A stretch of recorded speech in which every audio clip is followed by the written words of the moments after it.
I broke my arm out here once, badly. Couldn't hunt, couldn't gather, couldn't carry anything. Useless. And you think that's where my story ends? Survival of the fittest. No doctors, no medicine, nobody coming. You think they left me? They didn't.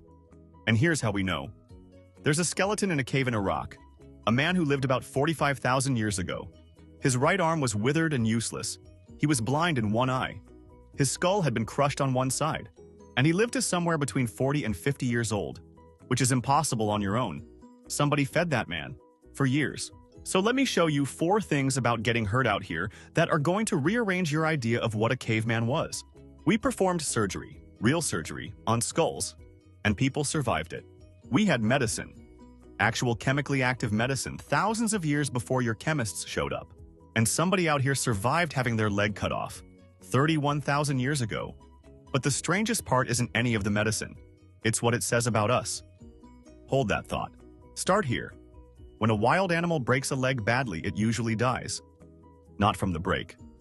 From everything the break stops it doing. Can't hunt, can't run, can't keep up. But dig up humans and you find something different. You find healed fractures. Bones that broke and then knitted back together straight, which means somebody set that bone and then somebody fed that person for the weeks it took to heal.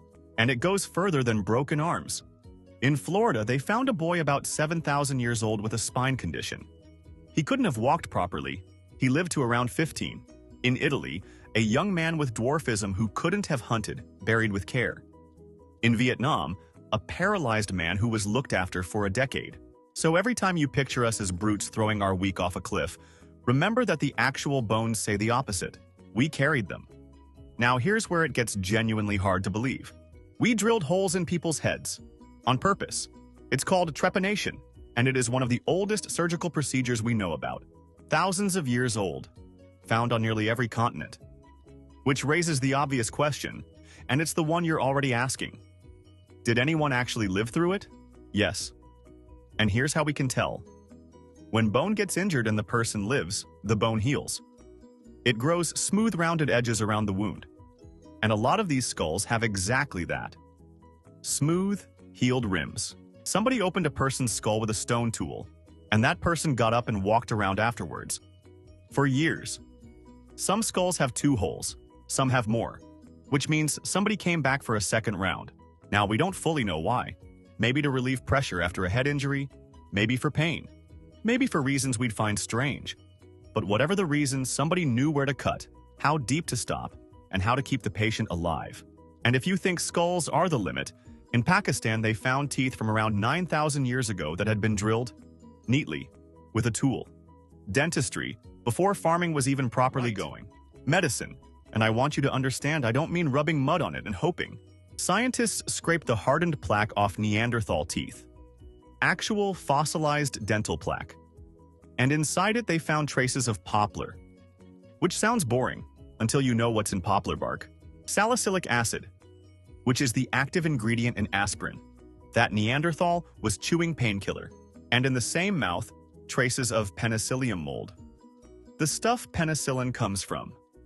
Now, nobody is claiming they understood antibiotics, but something was making them chew the moldy thing when they felt bad, and that something worked often enough to become a habit.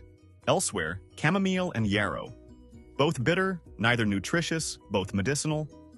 Why chew something bitter with no calories in it, unless it does something for you?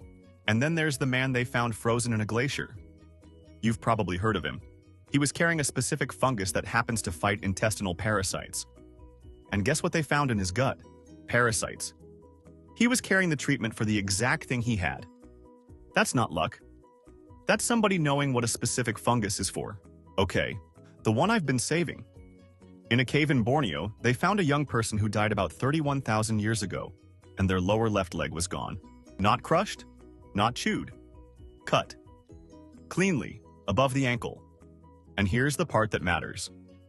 The bone had healed over the cut, which means they didn't die. They survived the operation, and then they lived another 6 to 9 years afterwards, in the jungle, on one leg. Think about everything that had to go right. Somebody had to know how to cut without the patient bleeding out. Somebody had to keep the wound from turning septic in a tropical rainforest. And then somebody had to carry that person, feed them, and protect them for years. 31,000 years ago. No metal, no hospital, no idea what a germ was. And it worked. So the obvious question is how? And the honest answer is we don't fully know, but we can guess at some of it. Honey, for one. Honey genuinely does fight bacteria, and it doesn't spoil. Pack a wound with it and you've made a dressing that works, whether or not you know why. Certain plants slow bleeding. Certain barks numb pain. Certain resins seal a wound shut. And here's the thing about a group like mine. We had generations to figure this out, and a very strong incentive to remember what worked. You think of us as having no knowledge because we had no writing. But I could name hundreds of plants and tell you what each one does. That's a library. It just lived in people's heads and got handed down. Lose one old person and you lose a chapter of it. Which is possibly why we looked after our old people so carefully. They were the medical textbook. But none of that answers the biggest question in all of this. Not how we healed people. Why we bothered. Because looking after a sick person is expensive. It costs food you could have eaten. It costs time you could have spent hunting. It slows the whole group down. If we were the cold survival machines you picture, we would not have done it. And yet everywhere anyone digs, they find the same thing. Broken bones set straight. Disabled people who lived for years. Old people kept alive long past their usefulness. Somebody drilled a hole in a man's skull and then nursed him back to health with a stone tool and no idea what an infection was. So here's what I actually want you to take from this. Caring for each other isn't something civilization taught us. It's not a modern invention. And it didn't arrive with hospitals or religion or laws. It's older than farming, older than writing, older than your species being the only kind of human on the planet. We were doing it with sharp rocks and plant bark and nothing else, because that's simply what we were like.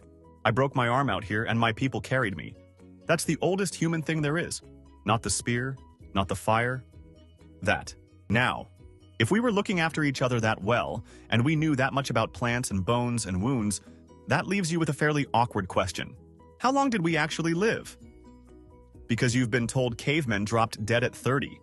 And that number is one of the most misleading things anybody ever taught you about me. I explain exactly why in the next one. It's on the screen right now. Go on. I'll be there.